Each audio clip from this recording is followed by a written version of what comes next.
La mayoría de la gente de nuestro tiempo actúa como si no hubiera una moral válida para todos los tiempos. Piensa que cada generación debe decidir su moralidad. Esta tendencia pretende desarticular la moralidad de la sociedad humana que imperó hasta ahora. Esa es la justificación. Y también entró entre los católicos, porque algunos piensan que si bien hay algunas leyes generales de Dios, el Espíritu Santo es el que nos debe decir en cada época qué es lo bueno y qué es lo malo. Y por ello no debemos juzgar a la gente, aunque sea solo mentalmente. Este es un pensamiento claramente posmodernista y no cristiano. Y por eso en este campo se está desarrollando una guerra cultural que yo diría que es de vital importancia.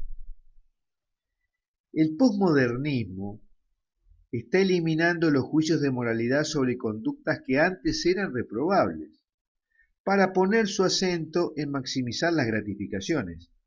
De esta forma se destruye el orden social, porque priva a la sociedad de certezas y de lógica, y porque todo es posible y aceptable si gratifica a la persona. El engranaje central de esto es el adoctrinamiento moral que se está dando a los jóvenes en colegios y universidades, que implica enseñar a aceptar los valores de otras personas sin crítica. Todo es válido porque está anclado a una cultura particular, aunque se despliegue en otra cultura. Por ejemplo, algunos aceptan las violaciones de musulmanes a mujeres en Europa porque ellos están acostumbrados a hacerlo en su propia cultura. Como no hay que discriminar, entonces se aceptan todas las conductas, hasta incluso las reprobables. La nueva moral sostiene que no hay que hacer juicios morales, lo que seguramente has oído en muchas homilías en los últimos tiempos, pero seguramente no has oído homilías hablando sobre la homosexualidad, la pornografía, el aborto, el divorcio y quizás la eutanasia. Esas cosas que son reprobables desde un punto de vista cristiano católico son cada vez más aceptables por el mundo precisamente porque no hay que juzgar. Y eso se ve en las encuestas. A tal punto que si algunos valores como el aborto, por ejemplo, contradicen los hallazgos científicos, peor para los hallazgos científicos.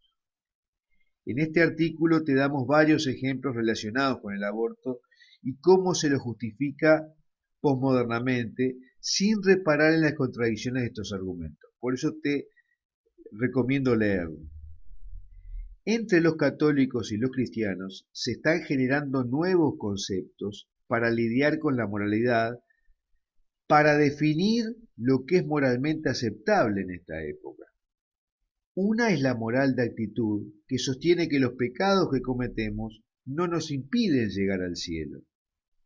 Llegar al cielo sería algo relacionado con nuestra disposición interior a aceptar la salvación. Esto viene de la mano de las enseñanzas de Martín Lutero, que dijo: sé un pecador y peca fuerte, pero deja que tu fe sea aún más grande. Otro es lo que llamamos la moral de situación, que define la moralidad no por el acto en sí mismo, sino por el estado de ánimo o circunstancias especiales de quien cometió la infracción. Entonces, se justifican los pecados de acuerdo al sentimentalismo, como desarrollamos en varios ejemplos en este artículo. La otra es la que se llama moral consecuencialista, que proclama que la moral se debe juzgar de acuerdo a las consecuencias que tienen los actos. Es lo que justifica la frase muy usada actualmente, que argumenta que aunque se esté haciendo una cosa reprobable, no importa, porque no le está haciendo daño a nadie. Ahora, como cristianos, pensemos en lo que tiene que decir Dios sobre todo esto. Dios nos dio 10 mandamientos como código moral para cumplir. Y Jesús declaró que Él venía a hacer cumplir la ley y no para cambiarla. Pero hoy se relativizan estos mandamientos diciendo que eran válidos para la época de Jesús, pero no para ahora. Sin embargo, si Jesús era Dios y conoce todo y es omnipotente, ¿cómo es posible que no nos haya dado un decálogo moral válido para todas las épocas? Aunque sea más cortito que 10. Si Él quiere guiarnos hacia la purificación a la santidad, ¿cómo es posible que no nos haya dado normas claras y tengamos que discutir entre nosotros qué es lo bueno y qué es lo malo en nuestra época? Hoy se habla mucho del discernimiento en el Espíritu Santo, que debemos discernir para cuando tenemos que tomar decisiones.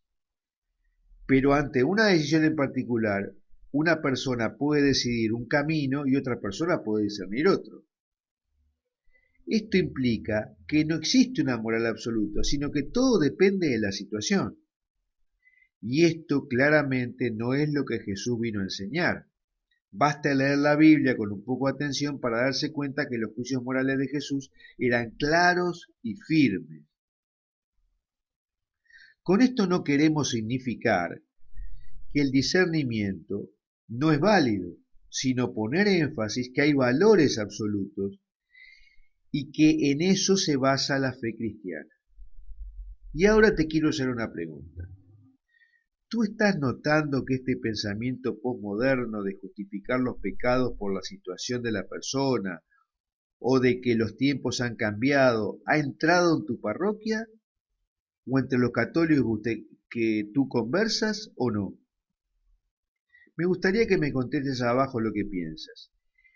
Y si te gustó este artículo, que te recomiendo leer porque tiene mucha más información, y también si te gustó este video, por favor danos un like, un dedito para arriba o un corazón según donde lo estés viendo.